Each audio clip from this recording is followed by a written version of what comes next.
it doesn't have to be complicated. Something that I find myself saying all the time is that the biggest key to detoxification is to stop toxifying, right? Like you got to stop the input, right? If Exactly. you don't need to go buy a detox kit or a crash course or a supplement if you're not willing to stop putting toxic stuff in your mouth and on your body and into the air in your home, like burning incense and air fresheners and stuff like that, and even just using a lot of harsh chemical cleaning products or laundry products and things. So there's this sort of, systematic shift that any person can make, where you start buying non-toxic home care products, non-toxic body care products, eating fruits and vegetables, but preferably mostly organic will help a lot.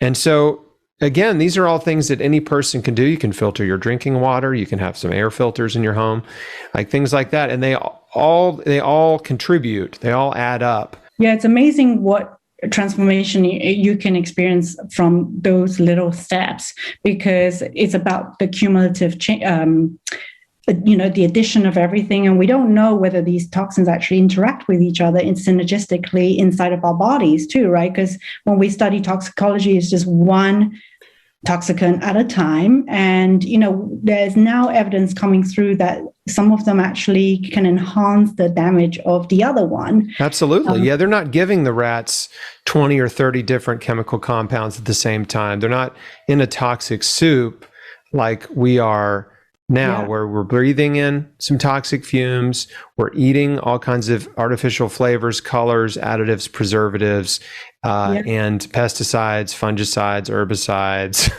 right? Lead, mercury, aluminum, right? And then we're putting lead and aluminum and PCBs on our skin, makeup, lipstick, those kind of things. And it's like, yeah, there's no real studies on that, other than studies on humans where they're just doing a comprehensive profile on a human's toxic level, and they're saying, okay, what all can we find in this person? Right? And there's definitely studies out there like that.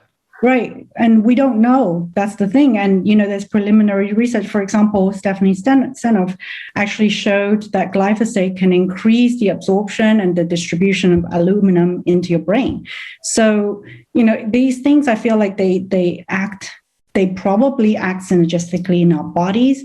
And that's why, that dose is the poison thing. It may not be true when it's minuscule.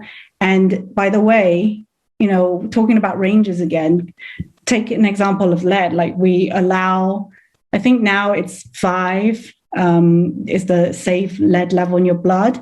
Like, why should we even allow any lead? Like, how is even like a minuscule amount of lead safe? Like our bodies are not designed to operate with all these chemicals, like, in this toxicant soup in the bloodstream, right? So these toxicants actually go and bind onto enzymes, they bind onto our protein, they change the shape of our protein, they change our DNA. The body is just like, I feel like when there's disease, the body is just trying to protect it. It's trying to do something it's kind of like an obstacle course. It's trying to move around these obstacles. And then sometimes you get symptoms because body's trying to get rid of these toxins, like autoimmunity, for example. Like, why is the immune system so riled up? Like, it doesn't do that for no reason, right? There's something triggering it to, it could be, we know that from studies that mercury can also be linked to autoimmunity. And it may be like the immune system is just like, hey, I don't like this thing, mercury. I want to get rid of it. And the way it gets rid of it is by ramping up the immune reaction. And then as a result, you get autoimmunity because the body's trying to get rid of something else. But we don't realize that because we're not looking at it. Thanks for watching. If you like what you just saw, why not subscribe? Here's a link to do that. And if you'd like to watch the full interview, you can find it at chrisbeatcancer.com. There's a link to it in the description right below this video.